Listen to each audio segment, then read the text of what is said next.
বাস কটা গন্দি বাস কটা বেচা লাগবে কিরা জন ফোন দিছে মুই একটু কথা কই লই হ্যালো হ্যালো আপনি পাশের বাড়ি দেবু আলী না?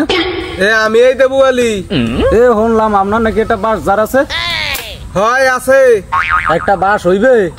হ্যাঁ হইবে। তো ওই যারে কোনে একটা বাস কাট দে আপনার পাশা ভিতরে ঢুইছো। শালার পোলাপান এত অভদ্র হইছে রে আজকাল। ইস আবার ফোন দিছে কেডা এত বিরক্ত করলে হয়। আপনার যারে বাস আছে? না নাই। কি করছেন ঢুই দিছেন? শালার জাউরো মাকড়া পোলাপান কইতে আইছে।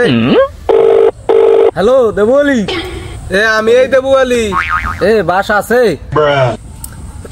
আগে দুইবার ধরা কইছে আছে কমু না কমু। হয় আছে আবার নাই। কেন দুয়ার ভাই করো? শালা পোলাপান অভদ্র পোলাপান বাসে রে